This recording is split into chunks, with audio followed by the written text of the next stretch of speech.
অর্থ পাচারের শীর্ষে সাবেক প্রধানমন্ত্রী শেখ হাসিনা এবং তার পরিবার, জানিয়েছে প্রেস উইং। দুদকের প্লট দুর্নীতি মামলার চার্জশিট অনুমোদন।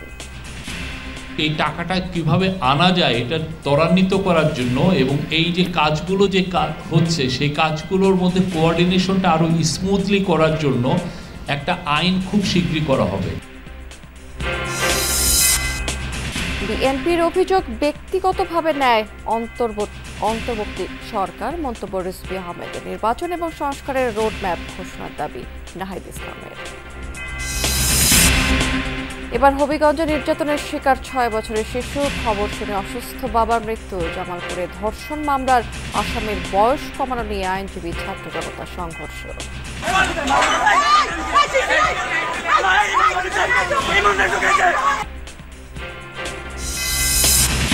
রাজধানীর হাবিবুল্লাহ বাহার কলেজের ভাইস প্রিন্সিপাল খুন। উত্তরখানের ভাড়া বাসা থেকে মরদেহ উদ্ধার। হত্যার কারণ সম্পর্কে জানাতে পারেনি কেউ। কোপের চিহ্ন মনে হয়েছে চাপাতি গলায়, এখান থেকে মনে হচ্ছে যে ছুরা কিছু ঢুকাই দিচ্ছে এরা। বাসায় থাকা অবস্থায় একজন শিক্ষকের এভাবে মৃত্যু কোনোভাবেই মেনে নেওয়া যায় না।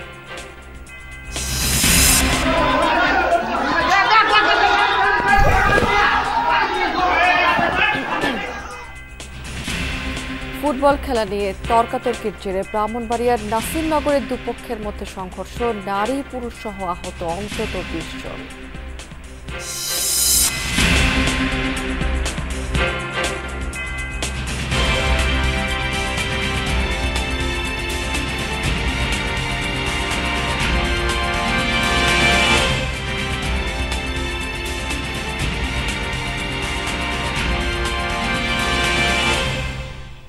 আমন্ত্রণ যমুনা নিউজে, আপনাদের সঙ্গে আছে আমি রাবিয়া স্মৃতি। এতক্ষণ শিরোনাম দেখছিলেন, এবার চলে যাচ্ছি বিস্তারিত সংবাদে। বিদেশে পাচারকৃত অর্থ ফেরাতে খুব শিগগিরই আইন করা হবে। প্রধান উপদেষ্টার সভাপতিত্বে এক বৈঠকে এই সিদ্ধান্ত নেওয়া হয়েছে। আগামী সপ্তাহের মধ্যে এই অধ্যাদেশ জারি হতে পারে বলে জানিয়েছেন প্রধান উপদেষ্টার প্রেস সচিব শফিকুল আলম। ফরেন সার্ভিস একাডেমিতে আয়োজিত এক সংবাদ সম্মেলনে তিনি জানিয়েছেন যে শেখ হাসিনা এবং তার পরিবার টাকা পাচারের শীর্ষে রয়েছে। বলেছেন, পাচারকৃত অর্থ ফেরাতে 11 সদস্যের টাস্কফোর্স গঠন করা হয়েছে। রাষ্ট্রীয় অতিথি ভবন যমুনায় প্রধান উপদেষ্টার সভাপতিত্বে 1.5 ঘণ্টাব্যাপী উচ্চ পর্যায়ের বৈঠক। আলোচনা হয় আওয়ামী লীগ সরকারের আমলে দেশের বাইরে পাচার হওয়া অর্থ ফিরিয়ে আনা এবং এ সংক্রান্ত কাজের অগ্রগতি নিয়ে। বৈঠকে অংশ নেন উপদেষ্টা পরিষদের সদস্য, বিভিন্ন মন্ত্রণালয়ের সচিব, গভর্নর, বিএফআইইউ প্রধান এবং এসিসি চেয়ারম্যান। ফরেন সার্ভিস একাডেমিতে সংবাদ সম্মেলনে প্রেস সচিব শফিকুল আলম জানান, বিদেশে পাচারকৃত অর্থ ফেরাতে 1 সপ্তাহের মধ্যে অধ্যাদেশ জারি করা হবে। ল ফার্মের সঙ্গে চুক্তিতে সহায়তা করবে নতুন অধ্যাদেশ। এই টাকাটা কিভাবে আনা যায় এটা ত্বরান্বিত করার জন্য এবং এই যে কাজগুলো যে হচ্ছে সেই কাজগুলোর মধ্যে কোঅর্ডিনেশনটা আরো স্মুথলি করার জন্য একটা আইন খুব শীঘ্রই করা হবে। শফিকুল আলম জানান, উচ্চশিক্ষার নামে এক সেমিস্টারে 400 থেকে 500 কোটি টাকার মতো পাচারের ঘটনাও ঘটেছে। শুধু এক ব্যক্তির টিউশন ফির মাধ্যমেই পাচার হয় বিপুল পরিমাণ টাকা। চিলড্রেনের টিউশন ফি পাঠিয়েছেন 400 কোটি টাকার উপরে, 400-500 কোটি টাকা। মানে মানিটা লন্ডারিংটা কিভাবে হয়েছে দেখেন। খুব টপ ইউনিভার্সিটিতেও পড়ান, আপনার বছরের টিউশন ফি কত লাগে? ঊর্ধ্বে 1 কোটি টাকা, এর বেশি তো লাগার কথা না। প্রধান উপদেষ্টার প্রেস সচিব জানান, পাচারের শীর্ষে আছেন সাবেক প্রধানমন্ত্রী শেখ হাসিনা ও তার পরিবারের সদস্যরা। তাদের বিরুদ্ধে যুক্তরাষ্ট্র, যুক্তরাজ্য সহ 5টি দেশে অর্থ পাচারের তথ্য পাওয়া গেছে। প্রথমে আইডেন্টিফাই করা হয়েছে 11টা কোম্পানি এবং ইন্ডিভিজুয়ালস। তার মধ্যে প্রথমেই আছেন শেখ হাসিনা এবং তার ফ্যামিলি। এরই মধ্যে 84 জন অভিযুক্তের বিদেশ ভ্রমণে নিষেধাজ্ঞা দেওয়া হয়েছে। নেওয়া হয়েছে ব্যাংক হিসাব জব্দ ও সম্পদ ক্রোকের মতো পদক্ষেপও। 1817.73 কোটি টাকার দেশীয় সম্পদ ফ্রিজিং করা হয়েছে এবং অবরুদ্ধ ব্যাংক হিসাবের স্থিতি 872.24 কোটি টাকা। পাচারকৃত অর্থ ফেরাতে এখন থেকে প্রতি মাসে বৈঠক হবে বলেও জানান প্রেস সচিব। খুবই একটা টপ প্রায়োরিটি। তানভীর মৌসুম, যমুনা নিউজ, ঢাকা। অবৈধভাবে প্লট বরাদ্দ দেয়াতে শেখ হাসিনা এবং শেখ রেহানা এবং তাদের পরিবারের সদস্য সহ 23 জনের বিরুদ্ধে চার্জশিট দাখিলের অনুমোদন দিয়েছে দুর্নীতি দমন কমিশন দুদক। রাজধানীর পূর্বাঞ্চলে 60 কাঠা প্লট বরাদ্দ নেওয়ার প্রমাণ পেয়েছে দুদক। এছাড়া ক্ষমতাচ্যুত সাবেক প্রধানমন্ত্রী শেখ হাসিনা এবং তার পরিবারের বিরুদ্ধে অর্থ পাচারের অভিযোগ তদন্ত করছে ইতিমধ্যে কমিশন। সাবেক প্রধানমন্ত্রী শেখ হাসিনা ও তার পরিবারের বিরুদ্ধে পূর্বাচল নতুন শহর প্রকল্পে ক্ষমতার অপব্যবহার করে 10 কাঠা করে 6টি প্লট বরাদ্দ নেওয়ার অভিযোগ উঠেছে। দুদক জানায়, অভিযুক্তরা পূর্বাচলের কূটনৈতিক জোনের 10 কাঠা করে মোট 60 কাঠা জমি বরাদ্দ নিয়েছেন। ক্ষমতার অপব্যবহার করে জমি বরাদ্দ নেন পলাতক শেখ হাসিনা, তার ছেলে সজীব অজেদ জয়, মেয়ে সাইমা অজেদ পুতুল, ছোট বোন শেখ রেহানা, তার ছেলে রেদওয়ান মুজিব সিদ্দিকী ববি এবং মেয়ে আজমিনা সিদ্দিকী। এই মামলায় ক্ষমতার অপব্যবহারের দায়ে আসামি করা হয়েছে শেখ রেহানার বড় মেয়ে টিউলিপ সিদ্দিককেও। অবৈধ সে বরাদ্দের সাথে ছিলেন গণপূর্তের সাবেক সচিব মোহাম্মদ শহীদুল্লাহ খন্দকার, অতিরিক্ত সচিব কাজী ওয়াসি উদ্দিন, প্রশাসনিক কর্মকর্তা মোহাম্মদ সাইফুল ইসলাম সরকার, সিনিয়র সহকারী সচিব পূরবী গোলদার, রাজুকের সাবেক চেয়ারম্যান মোহাম্মদ আনিসুর রহমান মিয়া সহ 16 জন। গত জানুয়ারিতে শেখ হাসিনা, শেখ রেহানা ও তাদের সন্তানসহ 21 জনের বিরুদ্ধে 6টি মামলা করে সংস্থাটি। তদন্তে প্রমাণ পাওয়ায় চার্জশিটের অনুমোদন দেওয়া হয়েছে। চার্জশিটে আসামির তালিকায় নতুন করে যুক্ত হচ্ছেন সাবেক গৃহ ও গণপূর্ত প্রতিমন্ত্রী শরীফ আহমেদ ও শেখ হাসিনার সাবেক এপিএস মোহাম্মদ সালাউদ্দিন।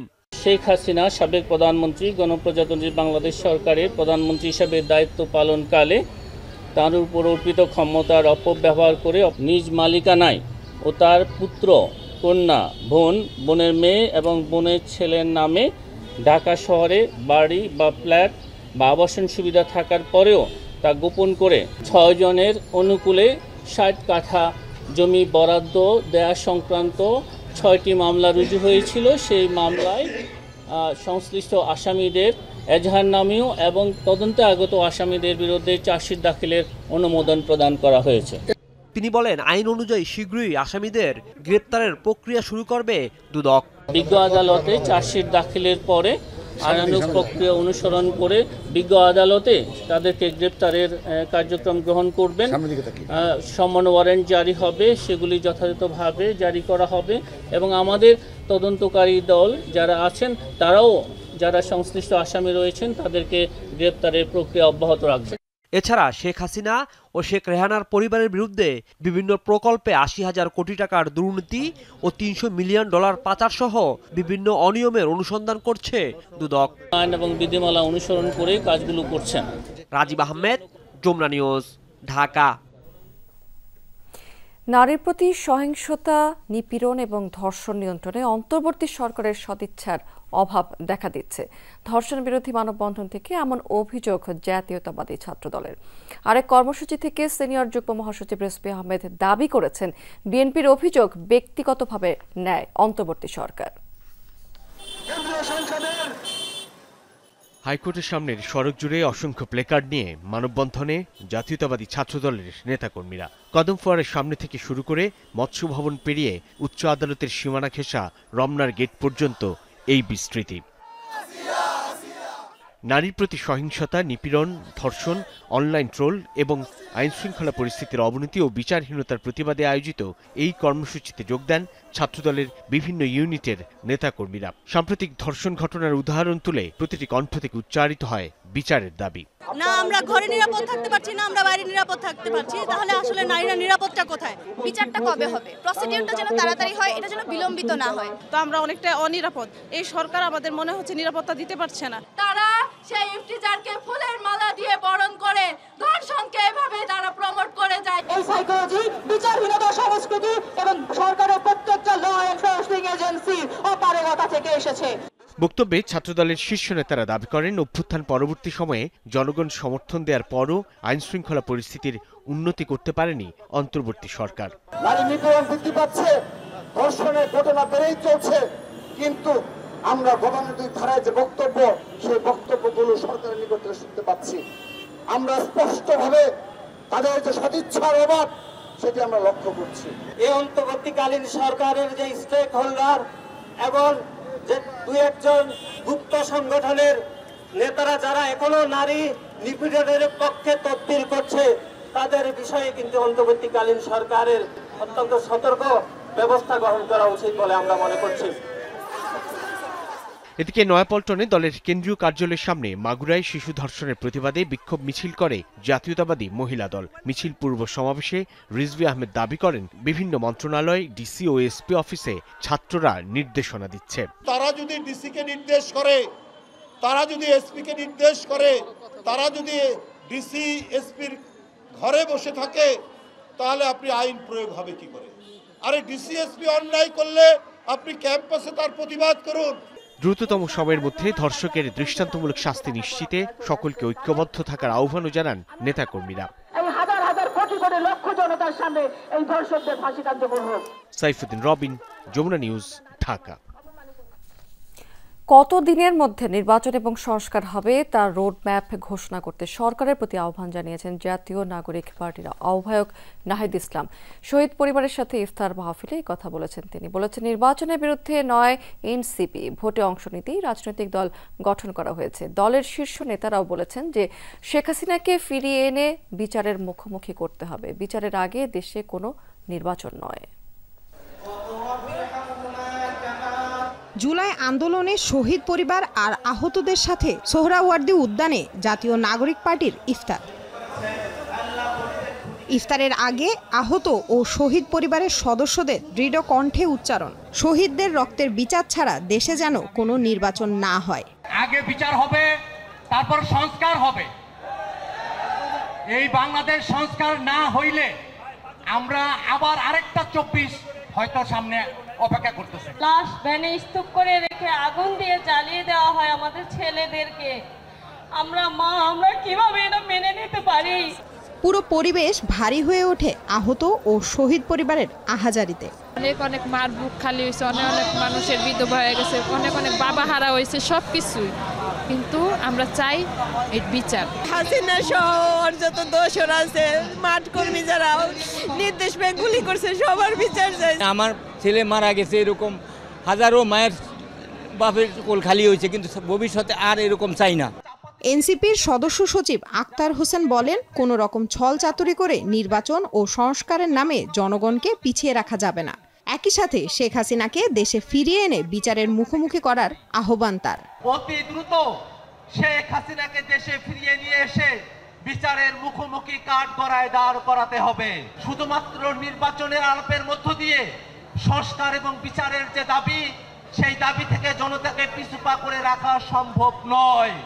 পার্টির উত্তরাঞ্চলের মুখ্য সংগঠক সার্জিস আলম আবারও হুঁশিয়ারি দেন, বিচারের আগে নির্বাচনের কথা যেন মুখেও না আনা হয়। যেই খুনি হাসিনার হুকুমে এতগুলো প্রাণ দিয়েছে, সেই খুনি হাসিনার বিচার হওয়ার আগে তারা কোন মুখে শুধুমাত্র নির্বাচনের কথা বলে? আহ্বায়ক নাহিদ ইসলামের প্রশ্ন, শেখ হাসিনার বিচার ছাড়া নির্বাচন হলে আওয়ামী লীগ আবার পুনর্বাসন হবে না এমন কি নিশ্চয়তা? বলেন, এনসিপি নির্বাচনের বিরুদ্ধে নয়, কতদিনের মধ্যে নির্বাচন আর সংস্কার হবে এর রোডম্যাপ ঘোষণার আহ্বানও জানান তিনি। যদি এর বিচার ছাড়াই আরেকটি সরকার চলে আসে, তাহলে কি নিশ্চয়তা আছে যে আওয়ামী লীগকে আবার পুনর্বাসিত করা হবে না এই বাংলাদেশে? যে আপনারা বিচার ও সংস্কার পিছানোর রাজনীতি করবেন না, বিচার ও সংস্কারের প্রতি ঐক্যমত পোষণ করুন। নির্বাচন আমরা আপনাদেরকে করে দিতে সহায়তা করব। আমরা কেউই নির্বাচনের বিরুদ্ধে না, বরং নির্বাচনে অংশগ্রহণ করব বলে আমরা নিজেরাও একটা রাজনৈতিক দল গঠন করেছি। আগামীকাল রাজনৈতিক দলগুলোর সাথে আছে এনসিপির ইফতার মাহফিল। এই সংবিধানের দাবিতে সবাই মাঠে নামতে আপনারা ঐক্যবদ্ধভাবে রাজি আছেন? লামিয়া তিথি, যমুনা নিউজ, ঢাকা। বাংলাদেশকে যুদ্ধ বিধ্বস্ত গাজার সাথে বিপর্যস্ত করে রেখে গেছেন শেখ হাসিনা। বার্তা সংস্থা দ্য গার্ডিয়ানকে দেয়া সাক্ষাৎকারে এই মন্তব্য করেছেন প্রধান উপদেষ্টা ডক্টর মোহাম্মদ ইউনূস। গণহত্যা এবং মানবতা বিরোধী অপরাধের দায়ে অভিযুক্ত শেখ হাসিনাকে দেশে ফিরিয়ে আনতে গেল ডিসেম্বর ভারতের কাছে অনুরোধ করেছে অন্তর্বর্তী সরকার। তবে এই বিষয়ে এখনো পর্যন্ত কোনো পদক্ষেপ নেয়নি এই দেশটি। শেখ হাসিনাকে আশ্রয় দেয় দুদেশের মধ্যকার সম্পর্কেরই অবনতি ঘটেছে বলে জানিয়েছেন তিনি। এছাড়াও বাংলাদেশে মার্কিন ধনকুবের ইলন মাস্কের মালিকানাধীন স্টারলিংক ইন্টারনেট নেটওয়ার্ক চালুর পরিকল্পনার কথা বলেছেন তিনি। জানিয়েছেন, আগামী এপ্রিল এপ্রিলে বাংলাদেশে সফরে আসতে পারেন ইলন মাস্ক। যুক্তরাষ্ট্রের সাথে গড়ে ওঠা সম্পর্কের ভিত্তিতে প্রেসিডেন্ট ডোনাল্ড ট্রাম্প বাংলাদেশকে একটি বাণিজ্যিক অংশীদার এবং বিনিয়োগের ভালো সুযোগ হিসেবে দেখতে পারেন বলে আশা করেছেন প্রধান উপদেষ্টা। তিনি আরও বলেছেন যে চলতি বছর ডিসেম্বর থেকে মার্চের মধ্যে বাংলাদেশের নির্বাচন অনুষ্ঠিত হবে। সুষ্ঠু নির্বাচনের পর যোগ্য প্রার্থীর কাছে ক্ষমতা হস্তান্তর করার প্রতিশ্রুতি দিয়েছেন ডক্টর মোহাম্মদ ইউনূস। মাগুরায় ধর্ষণের শিকার শিশুটি মঙ্গলবার প্রথমবারের মতো চোখের পাতা নাড়িয়েছে। তার স্বাস্থ্যে দ্রুত উন্নতির বিষয়ে আশাবাদী চিকিৎসকেরা। এদিকে শিশু নির্যাতনের ঘটনায় আজও প্রতিবাদ মুখর ছিল মাগুরা। আসামির পক্ষে কোনো আইনজীবী দাঁড়াবেন না বলে সিদ্ধান্ত নিয়েছে জেলা আইনজীবী সমিতি। এদিকে ধর্ষণের ঘটনায় মূল অভিযুক্ত হিটু শেখের 7 দিন রিমান্ড মঞ্জুর করেছেন আদালত। বাকি 3 আসামিকে দেওয়া হয়েছে 5 দিনের পুলিশি হেফাজত। 6 বছরের শিশুকন্যাকে ধর্ষণের খবরে মৃত্যুর কোলে ঢলে পড়লেন অসুস্থ দিনমজুর বাবা। এই ঘটনাটি ঘটেছে হবিগঞ্জের বানিয়াচংয়ে। মামলা হলে 2 কিশোরকে গ্রেফতারের পর কিশোর সংশোধনাগারে পাঠিয়েছেন আদালত। 5 সন্তানকে নিয়ে পাগল প্রায় এই পরিবারটি। 6 বছরের শিশুকন্যাকে ধর্ষণের শোক সহ্য করতে পারেননি হবিগঞ্জ বানিয়াচংয়ের দিনমজুর বাবা। নির্যাতন ঘটনার পরদিন সকালে মৃত্যুর কোলে ঢলে পড়েন তিনি। কালকেও ভালোই আছে, বালা মারছে খাইছে। তখন যখন বাচ্চার এই ঘটনা শুনছে ওই বেটা যখন 10 খাইয়ে গেছে। শয্যাশায়ী ছিল, আজকে মারা গেছে। এখন আমরা সবাই আসছি মানবিক কারণে, তারা দেখতাম আসছি। অসহায় পরিবারটি জানায় রোববার বিকেলে সমবয়সীদের সাথে খেলছিল 6 বছরের শিশুটি। 10 টাকা দেওয়ার প্রলোভনে তাকে বাড়ির কাছের ঝোপের আড়ালে নিয়ে যায় গ্রামের 2 কিশোর। শিশুর চিৎকারে স্থানীয়রা এগিয়ে এলে পালিয়ে যায় 2 জন। উপজেলা স্বাস্থ্য কমপ্লেক্সে নেওয়া হলে তাকে সদর হাসপাতালে পাঠায় চিকিৎসক। পরীক্ষা নিরীক্ষার পর ওই 2 কিশোরের বিরুদ্ধে ধর্ষণের মামলা করে শিশুর নানি।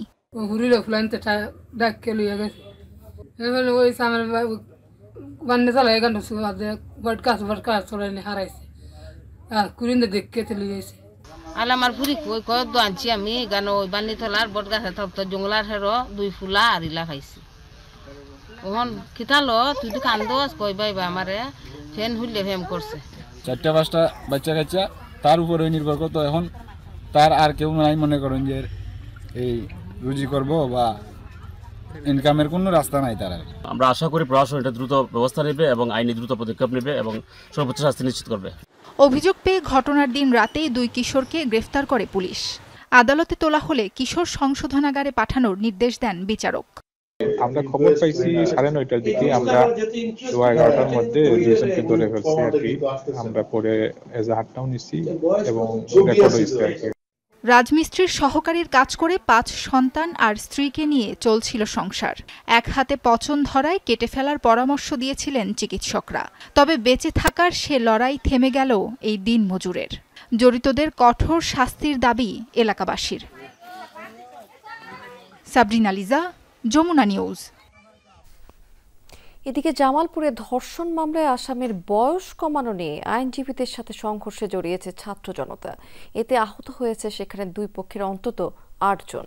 দুপুরে জেলা আদালত চত্বরে আইনজীবী সমিতির সামনে এই ঘটনাটি ঘটেছে। পুলিশ জানিয়েছে যে সাম্প্রতিক সময়ে ইসলামপুর এবং দেওয়ানগঞ্জে 2টি ধর্ষণের বিচারের দাবিতে শহরের দয়াময়ী চত্বরে মানববন্ধন করে ছাত্র জনতা।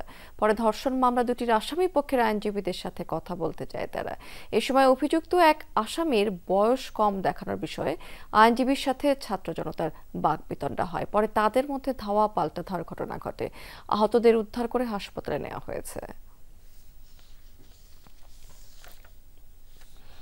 চুরির ঘটনায় আটক, পরে মোবাইল ফোন ঘাটলে বেরিয়ে আসে হত্যা, ধর্ষণ সহ চাঞ্চল্যকর অপরাধের সব তথ্য। এই ঘটনা পঞ্চগড়ে ঘটেছে। সোমবার দুপুরে সংবাদ সম্মেলনে পুলিশ সুপার জানিয়েছে যে শনিবার রাতে আটোয়ারিতে একটি অটো ইজি বাইক চুরি করতে গিয়ে স্থানীয়দের কাছে ধরা পড়ে রিফাত বিন সাজ্জাদ নামে এক যুবক। পরে পুলিশে দিলে তার মোবাইল ফোন চেক করে আইন শৃঙ্খলা বাহিনী। মুঠোফোনে এক নারীকে হত্যার কয়েকটি ছবি এবং ভিডিও দেখতে পায় পুলিশ। এ সময় পরে জিজ্ঞাসাবাদে সাজ্জাদ স্বীকার করে যে 13ই জানুয়ারি রাতে ট্রেনের যাত্রায় এক নারীর সাথে পরিচয় হয় তার। আটোয়ারিতে নামার পর তাকে একাধিকবার ধর্ষণ করে সাজ্জাদ। পরে হত্যা করে মরদেহ খণ্ড করে রেল লাইনে ফেলে রেখে বিষয়টিকে ট্রেনে কাটা পড়ে মৃত্যু বলে চালিয়ে দেওয়ার পরিকল্পনা করে সে। এই ঘটনায় পুলিশের করা 2টি মামলায় সাজ্জাদকে গ্রেফতার দেখানো হয়েছে। দুর্বৃত্তের ছুরিকাঘাতে খুন হয়েছেন রাজধানীর হাবিবুল্লাহ বাহার কলেজের ভারপ্রাপ্ত ভাইস প্রিন্সিপাল মোহাম্মদ সাইফুর রহমান ভূঁইয়া। মরদেহ ময়নাতদন্তের জন্য ইতিমধ্যে সোহরাওয়ার্দী মেডিকেলে রাখা হয়েছে। এই হত্যাকাণ্ডের সুষ্ঠু তদন্ত এবং বিচারের দাবি জানিয়েছে পরিবার এবং তার সহকর্মীরা। রাজধানীর উত্তরখানের পশ্চিমপাড়ায় ভাড়া বাসায় একাই থাকতেন রাজধানীর হাবিবুল্লাহ বাহার কলেজের ভারপ্রাপ্ত ভাইস প্রিন্সিপাল মোহাম্মদ সাইফুর রহমান ভূঁইয়া। সোমবার ভোররাতে বাসায় ঢুকে দুর্বৃত্তরা তাকে এলোপাথারি কুপিয়ে জখম করে। পরে প্রতিবেশীরা উত্তরখানের একটি হাসপাতালে নিয়ে গেলে চিকিৎসক তাকে মৃত ঘোষণা করেন। আমাদেরকে হাসপাতাল কর্তৃপক্ষ থেকে দুপুর দিকে আমাদের সাথে যোগাযোগ করেছে। তো জানার পরে আমরা ওনার পরিবারের লোকজনের সাথে যোগাযোগ করি। তারপরে আমাদের কলেজ থেকে প্রিন্সিপাল স্যার সহ আমরা একটা টিম ওইখানে যাই। কোপের চিহ্ন মনে হয়েছে চা পথে গলায়, এখান থেকে মনে হচ্ছে যে সুরা ঠুরা কিছু ঢুকাই দিছে এরকম। নিহতের ভাই হত্যাকাণ্ডের সুষ্ঠু বিচার চান। তারা কেউ জানতেন না তিনি উত্তরখানের কোন বাসায় ভাড়া থাকতেন। সে যে ওইখানে বাসা নেই সেটাও জানে না। ওই যে তার এখানে তার বাসা হলো আপনার শান্তিনগর। কে বা তারা কোপাইলো, আমরা তো পুলিশের কাছ থেকে জানলাম যে তার গলায় আঘাত, মাথায় আঘাত। গত 4 মাস ধরে তিনি 2 সন্তান ও স্ত্রী ছাড়াই থাকতেন ওই বাসায়। মাঝে মধ্যে তিনি স্ত্রী সন্তানদের সাথে দেখা করতে শান্তিনগরের বাসায় আসলেও তারা উত্তরখানের অবস্থান সম্পর্কে জানতেন না বলে জানান স্ত্রী। আমাকে ওসি স্যার যেটা বললেন যে আমার ওখানে একটা জমি আছে উত্তরখানে 2.5 কাঠা। জমির আশেপাশে সে একটা রুমের বাসা ভাড়া নিয়ে থাকতো। আমি কিন্তু এটা জানতাম না যে সে বাসা ওখানে ভাড়া নিয়েছে। নভেম্বরের শুরু থেকেই বাসায় একেবারে ইরেগুলার হয়ে যায়। সে বাসায় আর আসতো না মানে ওই কাগজপত্র গুছাতে, ব্যাগপত্র গুছাতে এইটুকুই তার থাকা হতো। আমি তাকে জিজ্ঞেস করতাম যে তুমি কোথায় থাকো রাতের বেলা? আমার ফ্রেন্ডের বাসায়। কারোর সাথে কোনো বিরোধের বিষয় জানতেন না তার সহকর্মী স্বজনরা। উনি খুব ভালো একজন মানুষ ছিলেন আর কি। আমাদের সাথে, আমাদের স্টুডেন্ট যারা ছিলেন, আমাদের সাথে একটা ভালো আন্ডারস্ট্যান্ডিং ছিল ওনার। বাসায় থাকা অবস্থায় একজন শিক্ষকের এভাবে মৃত্যু কোনোভাবেই মেনে নেওয়া যায় না। আমরা চাই, আমরা দাবি করছি শিক্ষক সমাজের পক্ষ থেকে, কলেজের পক্ষ থেকে যে এটা খুব দ্রুত অপরাধীদের ধরা হোক। আমরা চাই যে একজন শিক্ষকের মৃত্যু ঘটেছে মানে আমাদের পুরো শিক্ষক জাতির গায়ে হাত উঠেছে, মৃত্যু ঘটছে। এর আমরা সুষ্ঠু তদন্ত এবং সুষ্ঠু বিচার চাই। এ ঘটনায় উত্তরখান থানায় পরিবার বাদী হয়ে হত্যা মামলা দায়ের করেছে। তানভীর সিদ্দিক টিপু, যমুনা নিউজ, ঢাকা। যত দ্রুত রাজনৈতিক দলগুলো ঐক্যমত্যে পৌঁছবে তত তাড়াতাড়ি জাতীয় সনদ তৈরি হবে।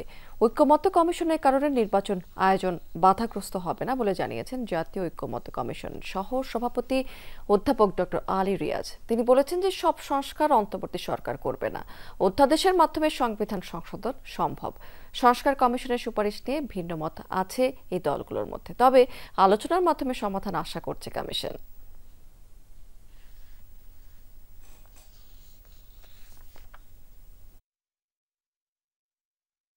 যদি একমত হওয়ার ক্ষেত্রে সংখ্যা এবং গুরুত্বপূর্ণ সমস্ত রাজনৈতিক দলকে আমরা একত্রিত করতে পারি, একমতে আনতে পারি বা একমতে তারা উপস্থিত হন, তাহলে সেটাই আমাদের গ্রহণযোগ্যতার বিষয় হবে আর কি।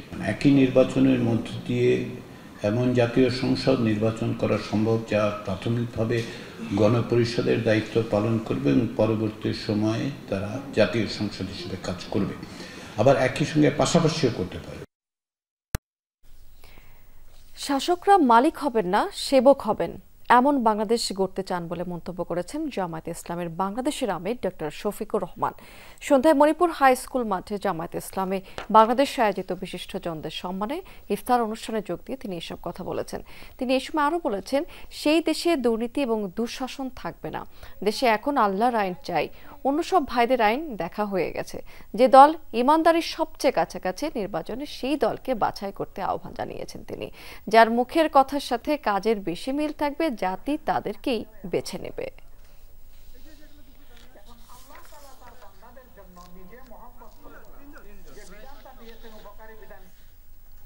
ট্রাইব্যুনালে অভিযোগ দায়ের করেছে আওয়ামী লীগ আমলে প্রথম গুমের শিকার বিএনপি নেতা কাউন্সিলর চৌধুরী আলমের পরিবার। সকালে আন্তর্জাতিক অপরাধ ট্রাইব্যুনালে এই অভিযোগ জমা দিয়েছে ছেলে আবু সাইদ চৌধুরী হিমু। এই ঘটনায় আসামি করা হয়েছে আওয়ামী লীগ নেতা মোফাজ্জেল হোসেন চৌধুরী মায়া, এনটিএমসির রিজাউল আহসান সহ 18 জনকে। বিএনপি নেতা চৌধুরী আলম রমনা শাহবাগ এলাকার সাবেক ওয়ার্ড কমিশনার। বিএনপির সভা সমাবেশে লোক জড়ো করতে পারতেন মুহূর্তেই। আওয়ামী লীগের ক্ষমতার 15 বছরে সাংগঠনিক দক্ষতা আছে প্রতিপক্ষের এমন অনেক নেতাই গুমের শিকার হন। 2010 সালের জুনে রাজধানীর ইন্দিরা রোড থেকে তুলে নিয়ে যাওয়া হয় চৌধুরী আলমকে। এরপর কেটে গেছে 15 বছর, আর ফেরেননি তিনি। স্ত্রী, সন্তান, স্বজনরা এখনো অপেক্ষায়। সরকার পতনের পর আশা ছিল তিনি ফিরবেন। এখনো না ফেরায় গুমের অভিযোগ নিয়ে আন্তর্জাতিক অপরাধ ট্রাইব্যুনালে তার সন্তান। আসামি করেছেন আওয়ামী লীগ নেতা মোফাজ্জল হোসেন চৌধুরী মায়া, এনটিএমসির জিয়াউল আহসান সহ 18 জনকে। মোফাজ্জল হোসেন চৌধুরী মায়া ছিলেন ওনার পলিটিক্যাল রাইভাল। উনি ঢাকা মহানগর পলিটিক্স করতেন, যে কারণে মোফাজ্জল হোসেন চৌধুরী মায়ের সাথেই তার মেইন কাজটা ছিল। এবং উনি যে আমার ফাদার পিডে মিনি মার্কেটের প্রতিষ্ঠাতা সাধারণ সম্পাদক ছিলেন। এই মার্কেটে নিয়ে মোফাজ্জল হোসেন চৌধুরী মায়ের সাথে তার বহু আগে থেকে একটা ঝামেলা ছিল। উনি 10টা দোকান চাঁদার দাবি করেন, আমার আব্বা সেই চাঁদা দেন নাই। তারপর থেকে তার সাথে তার রাইভালরি শুরু হয়। নিখোঁজের পর সেই সময় আদালত পুলিশ ও সরকারকে দ্রুত চৌধুরী আলমকে খুঁজে বের করার নির্দেশ দিয়েছিলেন, কিন্তু আদালতের সেই নির্দেশ আর কার্যকর হয়নি। আল আমিন হক অহন, যমুনা নিউজ, ঢাকা। মানসিক ভারসাম্যহীন বেশে নারী বিদ্বেষী ভিডিও তৈরির অভিযোগে খালেদ মাহমুদ হৃদয় নামে এক যুবককে সাভার থেকে আটক করা হয়েছে।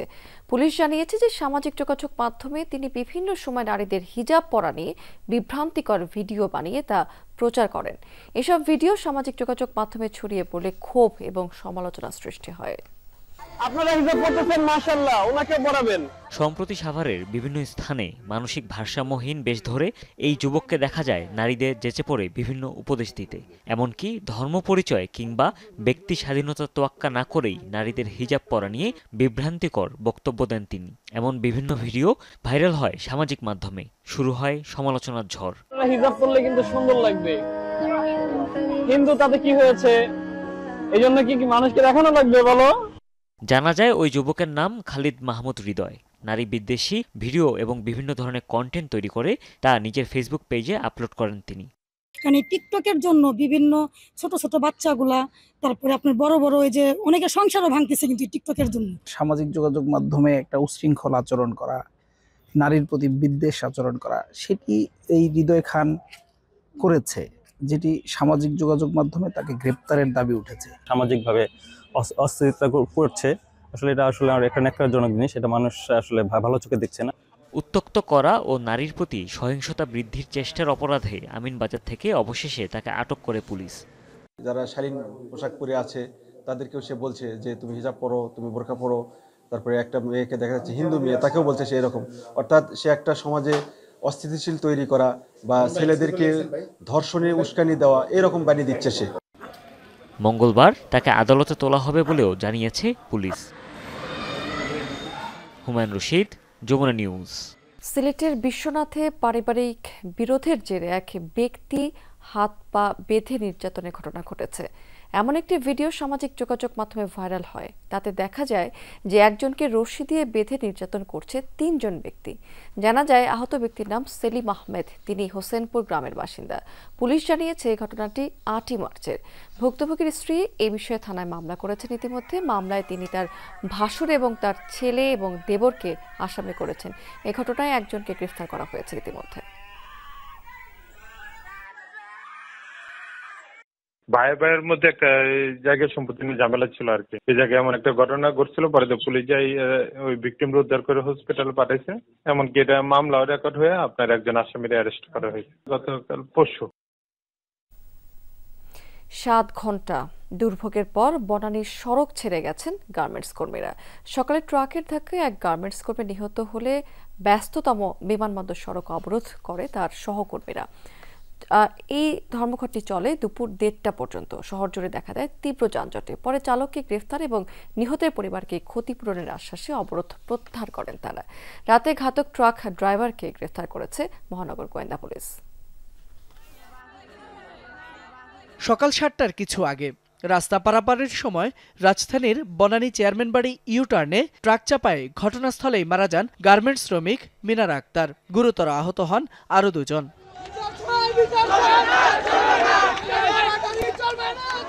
এর প্রতিবাদে রাস্তায় নেমে আসেন হাজার হাজার ক্ষুব্ধ গার্মেন্টস কর্মী। বন্ধ করে দেন রাজধানীর অন্যতম গুরুত্বপূর্ণ বিমানবন্দর সড়ক।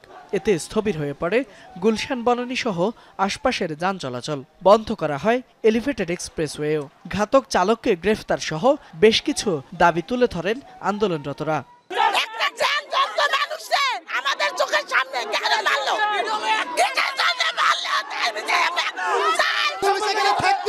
পুলিশ ধরে নাই, পুলিশ ওনার ওয়াইফের সাথে মোবাইলে চ্যাটিং করে কেন? পুলিশের কি চ্যাটিং করার জন্য ওনারা কি ডিউটি দিচ্ছে? দেয় নাই। পুলিশকে বেতন দেয় কে? শ্রমিকের পাশে পুলিশ না থাকলে পুলিশ দিয়ে আমরা কি করবো? ওর বোন হারাইছে, কেউ মা হারাইছে, কেউ মেয়ে হারাইছে, তাহলে এটা আমাদের বিচার করতে হবে। দৈনিক অ্যাক্সিডেন্ট একটা না একটা হইতেই আছে, তবু তারা যদি আগের থেকে যদি এই জায়গায় ব্যবস্থা নিত আজকে কিন্তু এই দুর্ঘটনা ঘটতো না। আমাদের দাবি হচ্ছে এটাই যে দেখেন আমরা এই রোডে যে পারাপার করি, আমাদের এখানে ট্রাফিক কোন বা আমাদের যে রোড পার করে দিবে এরকম কোনো ব্যবস্থাই নেই। বেলা গড়ানোর সাথে সাথে তীব্র হয় যানজট, যা ছড়িয়ে পড়ে বিমানবন্দর থেকে উত্তরা, মহাখালী থেকে ফার্মগেট পর্যন্ত। কাজে বেরিয়ে যানজটের ভোগান্তিতে পড়েন নগরবাসী। ঘন্টার পর ঘন্টা সড়কে নাকাল হতে হয় তাদের। তো সকাল 7টার দিকে এখানে বসে শুনলাম এখানে নাকি অ্যাক্সিডেন্ট করছে, কিন্তু যেই গাড়ি অ্যাক্সিডেন্ট করছে ওই গাড়ির কোনো পাত্তা নাই। আমাদের এই যে ভোগান্তি, হাজার হাজার লোকের ভোগান্তি। এখন এইভাবে আমরা কিভাবে বসে থাকবো, কতক্ষণ বসে থাকবো? রোজা রেখেছি, আসলে তো এটার কোনো গতি নাই। এখন এটার একটা অবশ্যই একটা উচ্চ মহল থেকেই অবশ্যই এটা ব্যবস্থা নিতে হবে। অনেক দূর থেকে হেঁটে আসতেছে, গাড়ি নাই, রাস্তা অনেক যানজট, মহাখালী থেকে হেঁটে হেঁটে আসতেছি। অফিস টাইমে ঠায় দাঁড়িয়ে হাজার হাজার যানবাহন। বিকল্প ব্যবস্থা করতে না পেরে হেঁটেই কর্মস্থল আর গন্তব্যের উদ্দেশ্যে রওনা দেন বেশিরভাগ মানুষ। দুপুরে সড়কে নিরাপত্তা নিশ্চিত, ঘাতক চালককে গ্রেফতার ও নিহত শ্রমিককে ক্ষতিপূরণ দেওয়ার আশ্বাস দিলে সড়ক ছেড়ে দেন আন্দোলনকারীরা। ওদের প্রথমে দাবি ছিল যে ট্রাক ধরতে হবে, তো আমরা ট্রাকটা আটক করলাম। সেটাও আমরা সিসিটিভি ফুটেজ দেখে ট্রাকের লোকেশন বের করে দেন সেখানে আমরা ট্রাকটা আটক করেছি। আর প্রথম দিকে একটু তাদেরও সেন্টিমেন্ট ছিল একটু অন্যরকম, পরে আস্তে আস্তে সময়ের সাথে সাথে তারাও বিষয়গুলো একটু বুঝতে পেরেছে যে না, এটা তো কোনো সলিউশন না। তারাও রিয়েলাইজ করেছে, আমরাও দফায় দফায় আলোচনা করেছি এবং এভাবে একটা সমাধান হয়েছে। পরে দুপুর 1:30টার দিকে শুরু হয় যান চলাচল। ধীরে ধীরে স্বাভাবিক হতে শুরু করে বিমানবন্দর সড়ক। ফয়সাল মাহমুদ, যমুনা নিউজ, ঢাকা। রমজানে এবার কপালে চিন্তার ভাঁজ রাজধানীর ইফতার ব্যবসায়ীদের। জমজমাট বেচাকেনা হচ্ছে না প্রচলিত ইফতার আইটেমগুলোতে। শান্তিনগরে কয়েকটি রেস্টুরেন্ট ছাড়া বিভিন্ন স্থানে নানা পদের মুখরোচক খাবারের আয়োজন নিয়ে হাজির হন ব্যবসায়ীরা। তারা বলছেন যে মানুষের আর্থিক অবস্থার কারণে এবার ক্রেতাদের চাপ তেমন একটা নেই। ক্রেতারাও বলছেন যে অন্যবারের চেয়ে বাজেট কমাতে হয়েছে এবার ইফতারে। শান্তিনগর মোড়ে কয়েকটি পুরনো দোকান এবারও ইফতার সাজিয়ে বসেছে। কিছু আছে রমজানের অস্থায়ী ইফতারের দোকান। প্রচলিত ভাজা পোড়ার আইটেমগুলোই দেখা গেল এসব দোকানে। চিকেন চাসলি, গ্রিল এগুলো খুব ভালো চলে। ছোট মেয়ে আছে একটা, ও যে কিছু আবদার করে তখন এখানে আসি। আমরা 1 মাসের জন্য ইফতারের আইটেমে আসি আর কি। আর আমরা চেষ্টা করি সবাইকে ভালো একটা খাবার দিতে, যেটা আপনার স্বাস্থ্যসম্মত খাবারগুলো দিতে পারি। এখানকার বড় রেস্টুরেন্টগুলোয় ছোলা, মুড়ি, পেঁয়াজু, বেগুনি যেমন আছে তেমনি বাদ যায়নি খাসির গ্রিল, চাপ, খাসির লেগ কাবাব, স্পেশাল লেগ রোস্টের মতো আইটেম। বাহারি ইফতার সামগ্রী নিয়ে বসলেও ইফতারের ঘণ্টাখানেক আগেও ক্রেতার ভিড় নেই এই দোকানগুলোতে। অর্থনীতির একটু সমস্যার কারণে আমাদের সেল অনেক কম। আগে মনে করেন এই টাইমে আমাদের হাউসফুল কাস্টমার থাকে এবং ইফতারি অনুযায়ী যে আইটেমটি বিক্রি করতাম ওই আইটেম অনুযায়ী আমাদের ওই আইটেম বিক্রি হয়। গত বছরের চেয়ে এবার এবছর একটু কম আছে। বাইরের ঈদে পছন্দ করি না সাধারণত, হঠাৎ কিনতে হয় আর কি। এসব দোকানের উল্টো পাশেই আব্দুর রহিমের দোকান। তিনি প্রতিটি আনারস কেটে 30 টাকায় বিক্রি করছেন। নিম্নবিত্তের মানুষরাই তার প্রধান ক্রেতা। বিক্রি নেই তারও। নেবুর দাম বেশি, আনারসের দাম বেশি, শসার দাম বেশি, ওই জন্য দাম শুনে আর খালি জায়গা বেশি বেচা হয় না। ফলের দোকানগুলোতেও পছন্দ আর সামর্থ্য অনুযায়ী কিনছেন ক্রেতারা। স্বাস্থ্য সচেতনদের ঝোঁক ফল কেনায়। ফল এখন দাম মানে প্রতি কেজিতে 30-40 টাকা বেশি, এই জন্য একটু কম বিক্রি হয়। তার ভিতরে আপেলটা একটু বেশি চলে, আপেল আর মালটা এই দুটো একটু বেশি চলে। না, দাম আগের থেকে একটু কমছে, প্রথম রোজা একটু বেশি ছিল, 2-3 দিন ধরে একটু নিয়ন্ত্রণে আইছে। ঘরে তৈরি খাবারের পাশাপাশি রেস্টুরেন্টের স্বাদ যোগ করতেই বাজারের ইফতার কিনতে আসেন অনেক রোজাদার। শাকিল হাসান, যমুনা নিউজ, ঢাকা। ঈদকে সামনে রেখে যাত্রী এবং পণ্যের নিরাপত্তায় নৌ রুটে নিরাপত্তা নজরদারি বাড়িয়েছে কোস্টগার্ড। পণ্যের দাম বাড়াতে লাইটার জাহাজ যাতে ভাসমান গুদাম হিসেবে ব্যবহৃত হতে না পারে সেজন্য তৎপরতা বাড়িয়েছে এই বাহিনীটি। নৌপথে ডাকাতি রোধে হটস্পট শনাক্ত করে অভিযান চালাচ্ছে কোস্টগার্ড। মেঘনা নদীতে কোস্টগার্ডের টহল কার্যক্রম সম্পর্কে বিস্তারিত জানাচ্ছেন রাব্বি সিদ্দিকী। ক্যামেরায় ছিলেন দিহান তালুকদার। গত বছরের 22 ডিসেম্বর চাঁদপুরে মেঘনা নদীতে সার বোঝাই কার্গো জাহাজে 7 জনকে হত্যা করা হয়। চাঞ্চল্যকর এই ঘটনার পর নৌপথের নিরাপত্তা নিয়ে ওঠে নানা প্রশ্ন।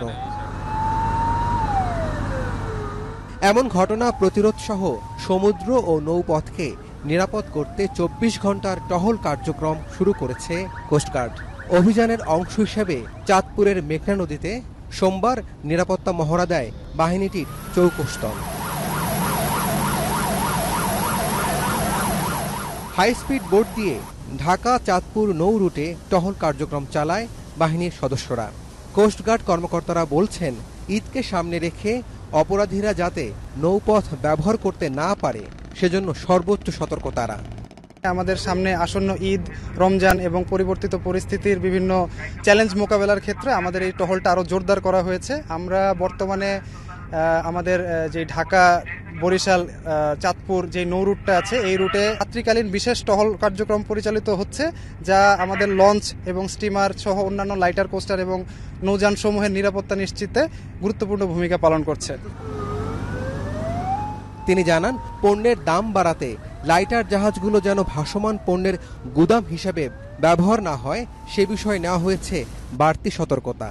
রমজানে ভোগ্যপণ্যের দাম যেন বৃদ্ধি করতে না পারে সেজন্য কিছু কুচক্রী ব্যবসায়ী দেখা যাচ্ছে যে লাইটার কোস্টারে ভাসমান গুদামে পরিণত করেছে। আমরা সেগুলোও যেন তারা ভাসমান গুদাম পরিণত করতে না পারে সেগুলোর বিরুদ্ধে আমরা নিয়মিত ব্যবস্থা গ্রহণ করছি।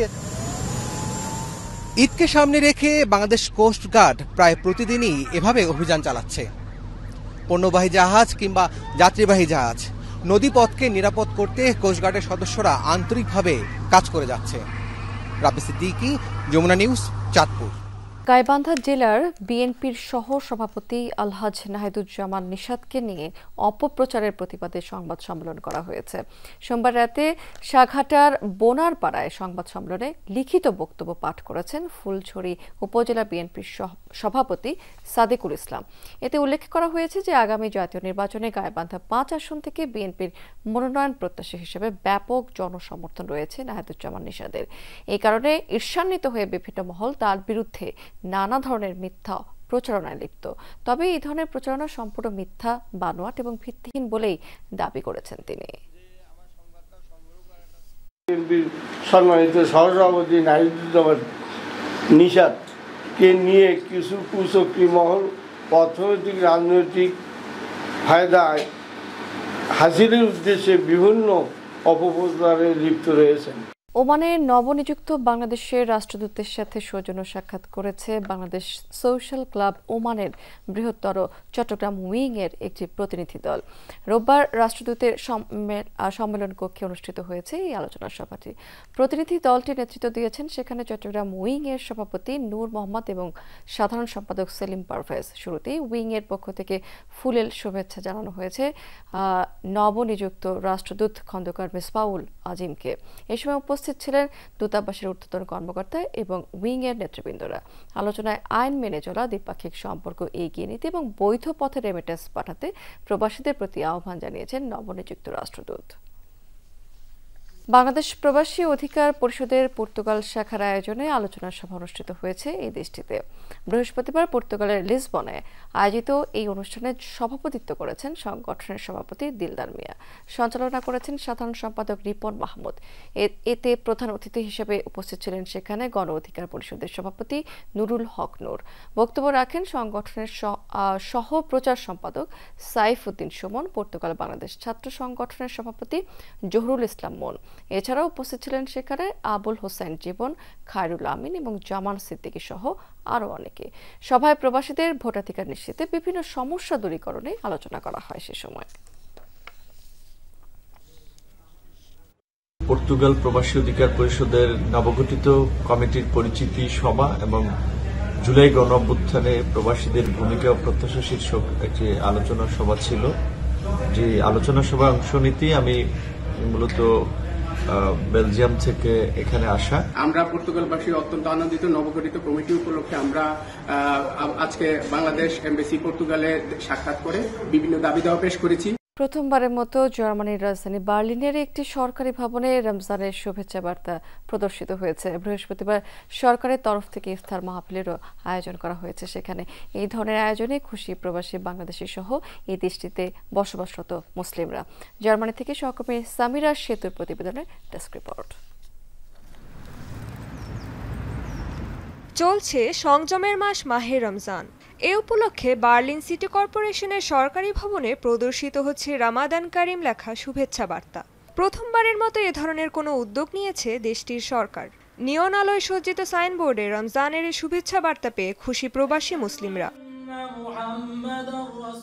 এছাড়াও গেল বৃহস্পতিবার সন্ধ্যায় স্থানীয় সিটি কর্পোরেশনের একটি মিলনায়তনে আয়োজন করা হয় ইফতার মাহফিলের। মধ্য বার্লিনে বসবাসরত অভিবাসী মুসলমান ও অন্যান্য সম্প্রদায়ের মধ্যে ভ্রাতৃত্ববোধ ও মূল্যবোধ বাড়াতে সকল ধর্মের মানুষের জন্য আয়োজন করে সিটি কর্পোরেশন। বার্লিন প্রশাসন মাহে রমজান উপলক্ষে একটি আলোকসজ্জার ব্যবস্থা করেছেন। ছোট হলেও খুবই সুন্দর। আমরা খুব আনন্দিত, সম্মানার্থে আমরা খুবই গর্বিত। আমরা চাই ভবিষ্যতেও যেন প্রশাসন আমাদের এইভাবে উৎসাহিত করে। অনুষ্ঠানে প্রধান অতিথি ছিলেন মধ্য বার্লিনের রাটহাউস টিয়ারগার্টেনের মেয়র। সকলকে রমজানের শুভেচ্ছা জানিয়ে তিনি ছাড়াও বক্তব্য রাখেন বিভিন্ন ধর্মের নেতা ও প্রশাসনিক কর্মকর্তারা। ইফতার আয়োজনে পরিবেশন করা হয় নানা ধরনের সুস্বাদু খাবার। রেজওয়ানা সাইমা, যমুনা নিউজ। ফুটবল খেলাকে কেন্দ্র করে ব্রাহ্মণবাড়িয়ায় দুপক্ষের মধ্যে সংঘর্ষের ঘটনা ঘটেছে। নারী পুরুষ সহ আহত হয়েছে অন্তত 20 জন। সেখানে দুপুরে পর থেকেই নাসিরনগরের চাপড়তলা গ্রামে কয়েক দফা এই সংঘর্ষ হয়। পুলিশ জানিয়েছে যে শনিবার ফুটবল খেলাকে কেন্দ্র করে এই গ্রামেরই মোল্লাবাড়ির আকাশ এবং ফকিরহাটির বাবুলের মধ্যে তর্কাতর্কি হয়। এরই জেরে পরদিন সন্ধ্যায় আকাশকে মারধর করে বাবুলের সমর্থকরা। এরপর থেকেই ছড়ায় উত্তেজনা। দুপুর থেকে বিকেল পর্যন্ত লাঠি সোটা দেশীয় অস্ত্র নিয়ে দুপক্ষ জড়ায় সংঘাতে। রাষ্ট্রপতির শাসন জারির পর আবারও উত্তপ্ত ভারতীয় রাজ্য মণিপুর। উপজাতি অধ্যুষিত পার্বত্য অঞ্চলে কুকি জো সম্প্রদায়ের ডাকে রোববার থেকে চলছে অনির্দিষ্টকালের জন্য ধর্মঘট, যাকে ঘিরে সহিংসতা ছড়িয়েছে রাজ্যের বিভিন্ন স্থানে। কাং পোক পি জেলাতে পুলিশের সাথে কুকি বিক্ষোভকারীদের সংঘর্ষে প্রাণ হারিয়েছেন একজন, আহত হয়েছেন অন্তত 40 জনের মতো, যাদের মধ্যে রয়েছেন পুলিশ সদস্য এবং একাধিক নারী। পরিস্থিতি নিয়ন্ত্রণে সহিংসতা প্রবণ এলাকাগুলোতে মোতায়েন করা হয়েছে বাড়তি সেনা। 48 ঘন্টার অভিযানে আটক করা হয়েছে বিভিন্ন সশস্ত্র গোষ্ঠীর কমপক্ষে 17 জনকে। গেল মাসে মুখ্যমন্ত্রী বীরেন সিং এর পদত্যাগের পর রাষ্ট্রপতি শাসন জারি করেন মণিপুরে। কেন্দ্রের হাতে চলে যায় রাজ্য প্রশাসন। জাতিগত সহিংসতা বিগত 1.5 বছর ধরে উত্তপ্ত পূর্বাঞ্চলীয় এই রাজ্যটি। এ পর্যন্ত প্রাণ হারিয়েছেন সেখানে অন্তত 250 মানুষ, গৃহহীন 1.5 লাখেরও বেশি বাসিন্দা। দর্শক, এই ছিল যমুনা নিউজে এতক্ষণ সঙ্গে থাকার জন্য ধন্যবাদ আপনাদের সবাইকে।